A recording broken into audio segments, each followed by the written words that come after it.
that jewel of Earth, but just suspended in the blackness of space. The Bible says when God made the earth, he suspended it upon nothing.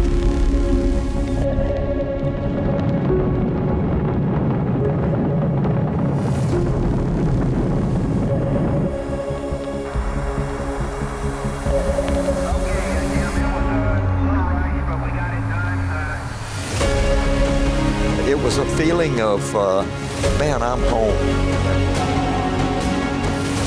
4 hours after we landed, they said, go to sleep. How do you go to sleep 4 hours after you land on the moon? It's this wonderful experience, your brain and your body figuring out how to move in 3 dimensions and really floating, flying from one place to another.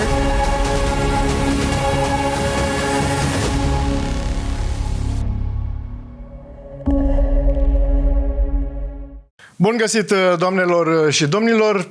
Ca în fiecare an, SpaceFEST aduce la București și v-am obișnuit, așa probabil, dacă ați fost alături de noi în ultimii ani, astronauți foarte cunoscuți care vin aici să-și împărtășească poveștile, experiențele cu studenții, cu specialiștii, cu toți cei care aici la Universitatea Politehnică București încearcă să-și dezvolte cariera și să ajungă specialiști în acest domeniu aerospațial, în domeniul aeronauticii și tot ce stă în jurul acestei industrii. Astăzi avem o ediție specială și o să vi prezint pe scurt pe invitații noștri. Recunosc că și eu am emoții și o să vă spun de ce. În clipa de față, pe mapamond, există doar 6 oameni care au pășit pe Lună. 6. Atât.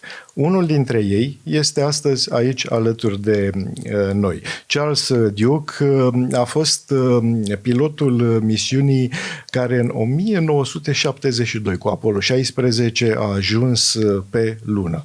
Vom vorbi cu el despre această experiență. Vom sta de vorbă și cu Nicole Stott, un alt astronaut extrem de cunoscut și care are peste 100 de zile în spațiu. Și de asemenea o prietenă de-a noastră mai veche, Christina Korp, care revine în România, la București și care se ocupă de toată această activitate a numeroșilor astronauți care fac, practic, o activitate permanentă din a-și împărtăși poveștile. Nu mă mai lungesc, trecem direct la dialog, care o să fie evident în limba engleză. So sorry for my introduction in Romanian. I'm sure it was hard to understand anything. But maybe you can a little bit because yes. you are keeping coming. You keep coming in Romania, so maybe some words a little bit you'll try to learn. Yes, I actually understand a lot, believe it or not. First of all, I'd like to ask you, because we are at the end of a long day, the first day of SpaceFEST, how was today? How do you feel about all these interactions that you have? Students, teachers, a lot of fans. Well, I think it was very well prepared. I was excited about participating today. It was a wonderful experience all day long. So it's just a pleasure to be back in Romania and especially be here for your SpaceFest and to be a part of it. Thank you for inviting us. Thank you too. A lot of children also I've seen coming to you, making photos with you. How do you feel when you see all that queues in line waiting for you? I love it, and it was fun when we got to be there together. It was kind of like, oh my gosh, who's coming next, you know? But it's I think that's, to me, the best part of it is that as part of SpaceFest here, it's not just the university students, it's not just the professors here, it actually is a community event. It's open to, I mean, that auditorium was full of students from, you know, around the city, and I don't know, it's nice. And downstairs we've got some really beautiful artwork that was, I think, commissioned by the students, and I don't know, it's a nice way to bring the kids, I think, in to understand what is possible for them. Christina, you're not new to this because what have you seen today? You have also seen in the last years coming here. Yes, I remember the first time we came and did SpaceFest, a lot of people were saying, we don't know if people are interested in space. And I said, I think you'll be surprised when we first open this up to young people. And for this is the fourth year. The first year we had a full auditorium too. So for me, it's very exciting to see how excited the young people are, and that we had a full house today of kids. And I think there's a lot of interest, and it's an exciting time because humans are going, or just went back to the moon for the first time on Artemis 2 and their future missions. So I'm just hoping we keep it going with the young people here in Romania. Charlie, I'd like to ask you, how do you think your presence here mean really something for all these students that are learning, that are being inspired by you? Well, I hope that my presence and my experience can inspire them in their career, whatever it is, whether it's engineering or whether it's becoming an astronaut or getting involved in space or some sort of engineering or science. And my hope is that we are able to, Nicole and I and others that have had an opportunity to go into space will encourage everybody to dream big and to aim high, if you will, and who knows what your career can bring. Nicole, I've heard you today saying that you have also felt inspired by all these students from Politehnica Bucharest. So it's in both senses. Absolutely. I think it always works that way. I think if we open ourselves up to it, we are, I mean, today you look around with the exposition that's here as well, that has the research that these students are doing. I mean, it's cutting edge when you look at what's happening with the students here.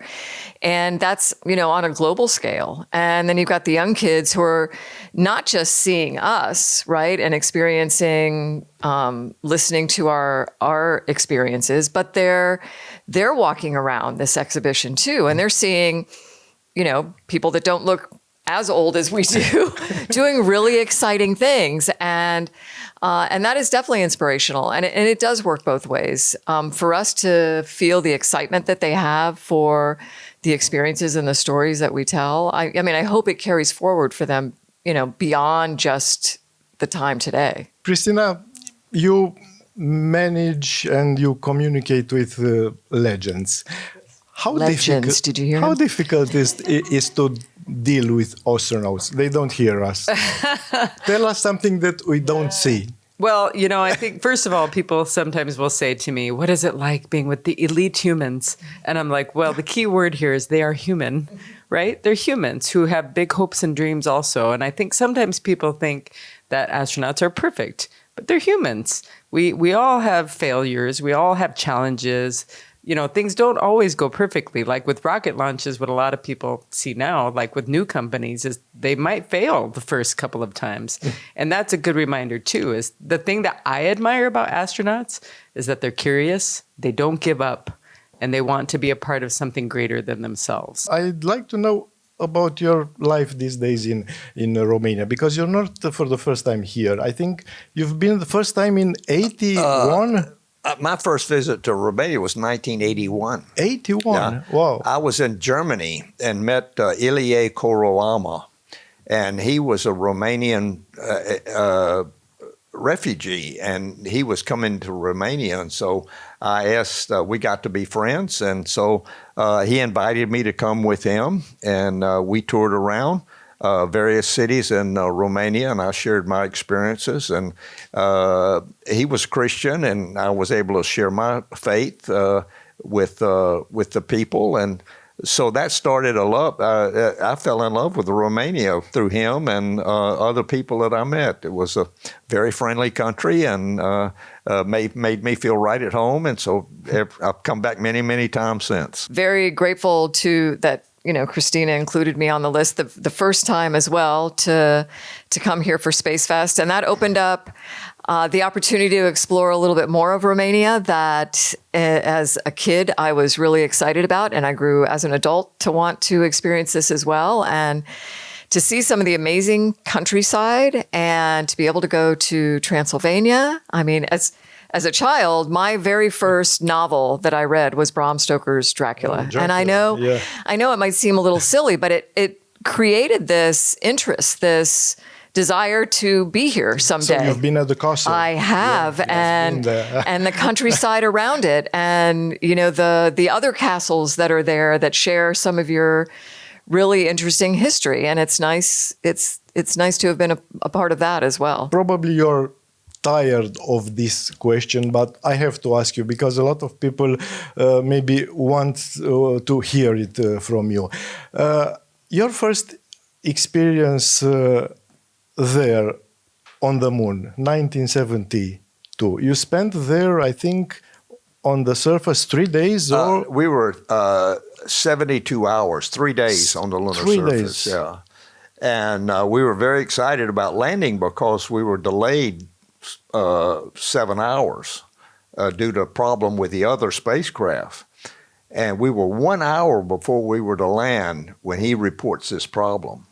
And if it hadn't been for mission control to figure out what was wrong and a workaround so that that they gave him a go in his spacecraft, that we were able to land. It took them, and I'm eternally grateful for the people in mission control who were responsible in all of Apollo to save the day. On every flight, some problem came up that they had to figure out in quick time so that you could continue the mission. And without mission control and the experts that we had there, Apollo would have been a dismal failure, actually. you have also slept there, of course, during all these 3 days. We landed late, and so we got on the surface, and our flight plan said, put on your space suits and go outside. But they said, we've changed everything. And so 4 hours after we landed, they said, go to sleep. And so we had hammocks, and we put up a hammock, and I lay down, and I was wide awake. How do you go to sleep 4 hours after you land on the moon? It was when you were excited. But we had a sleeping pill in our medical kit, and I told them, I said, I'm taking a sleeping pill. I'm not getting any sleep at all. So they said, okay, so take one. So I got about 4 hours of sleep that night. The feeling of the first step on that surface? Well, I think it was exhilaration is the best way to describe it. I did feel right at home. When I stepped out, I recognized the major features that we had studied. A stone mountain to the left, Smoky Mountains to the right, this big valley that we landed in. And as we came in to land, we recognized the major craters that we had studied from this photograph taken on Apollo 14. And so it was a feeling of, man, I'm home. And I've landed exactly where I wanted to land. And so let's get to work. Nicole, more than 100 days up there in the space. How was the first of these 100? They all kind of felt like the first because it was a really wonderful place to be. Very different to life on Earth, right? I mean, we're held in our seats right here, and everything up there floats. You're floating, your stuff is floating. It's this wonderful experience of figuring out, your brain and your body figuring out how to move in 3 dimensions and feel comfortable doing that, really floating, flying from one place to another.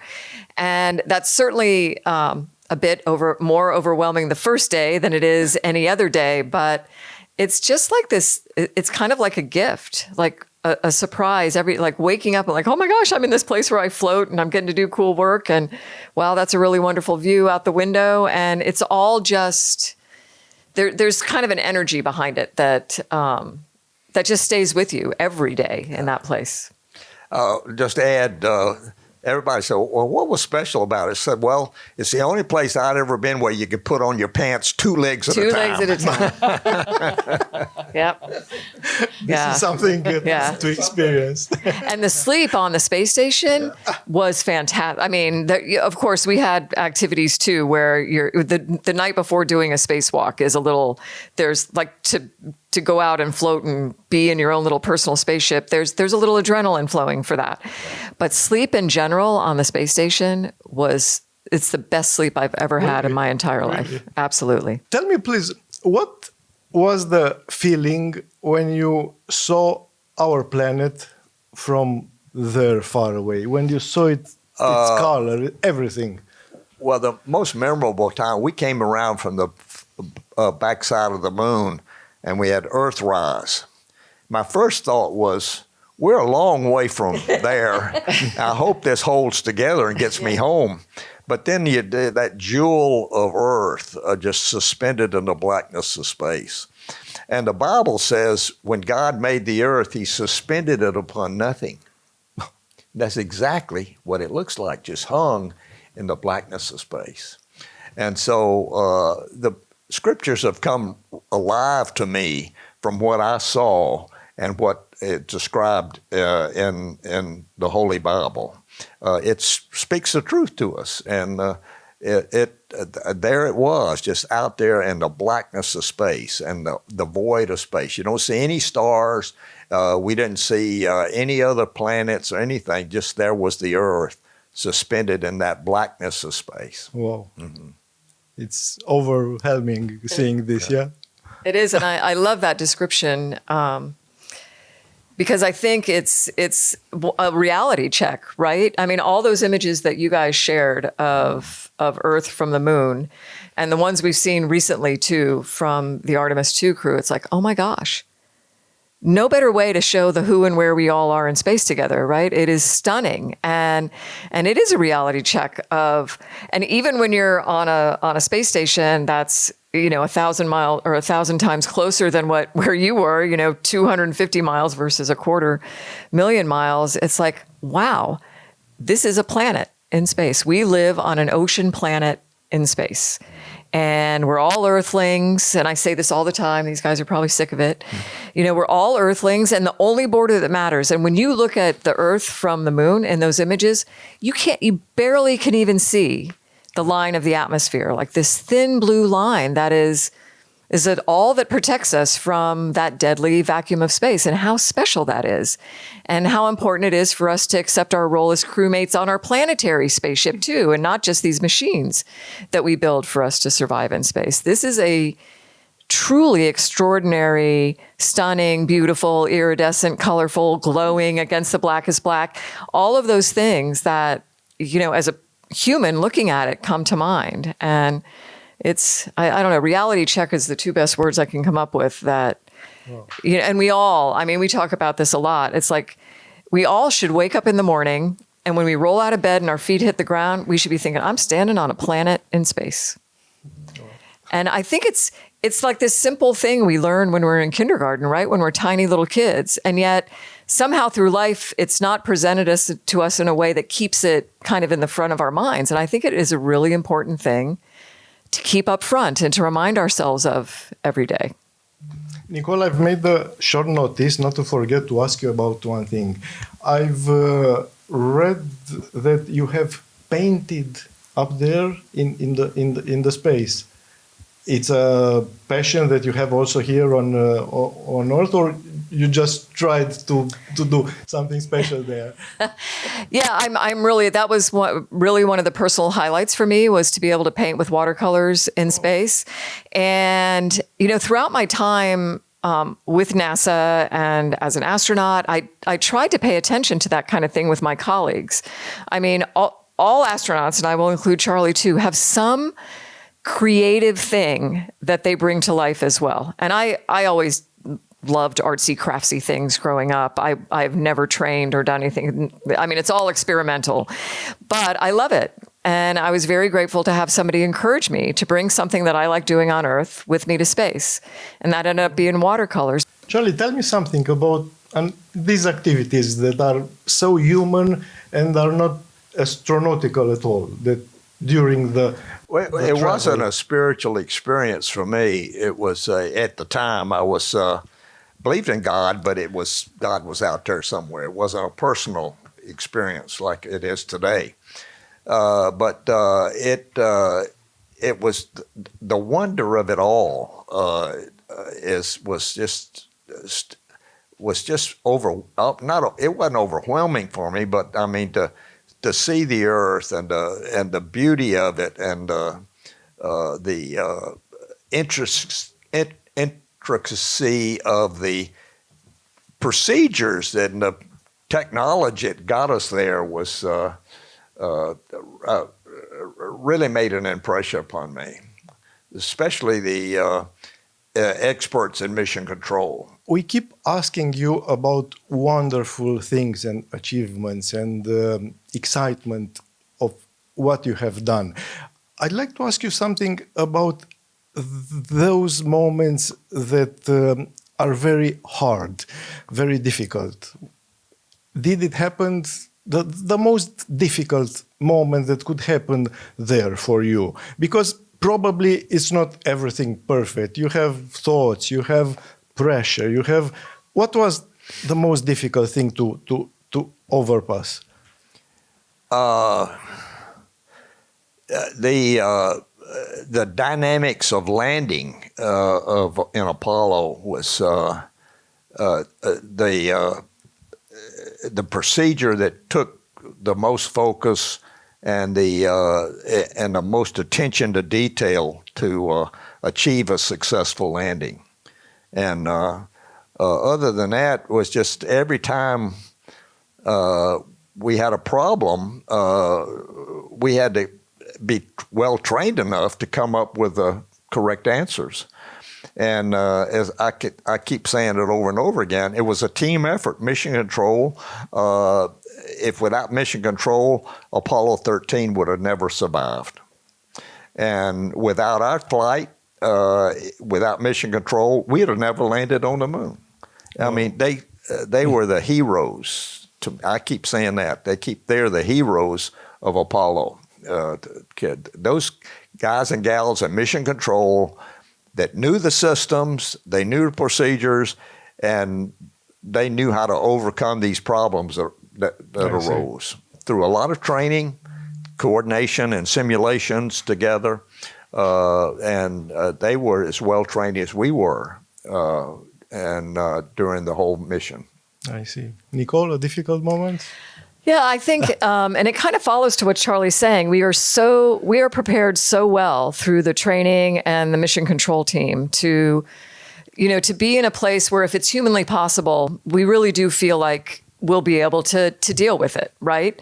And with that joint effort with the team on the ground. And so for me, when I get asked the question that you've posed about like difficulty, and sometimes along with that is, were you afraid? Were there things that that were frightening to you and the whole experience? And it wasn't the system stuff. It wasn't the spaceship. It wasn't those kinds of things, because I felt like, okay, we'll be able to deal with it if it's possible. It was family. My son was 7 when I flew the first time. And I remember on the launch pad, not being afraid of launch. I wanted to know what it was going to feel like. I wanted to get to space. But in the back of my mind, I'm thinking, man, I hope my husband and my son are okay watching me do this. I hope my mom and my sisters are okay watching me do this. That's what I was worried about. And in space, I was worried about something happening to them and I couldn't get home. You can't just hop in your spaceship anytime you want to come home. And I think it's the kind of thing parents worry about no matter where they are. But it's another one of those human things, I think, that is putting the human in human spaceflight. We're going to think about our families. We're going to be thoughtful enough to take a picture of our family and put them on the moon with us. And that's where the concern was for me. I want to thank you very much, and especially for sharing all of this with our students in Politehnica Bucharest, because it's something huge for them. Well, we hope we encouraged them all. Always aim high, everybody.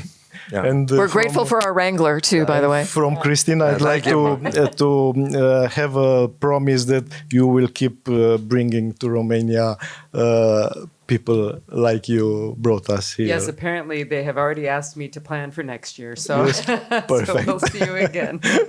Thank you very much again and enjoy your time in Thank you. Romania. Vă mulțumim mult de tot pentru că ne-ați urmărit. Ne întoarcem la voi.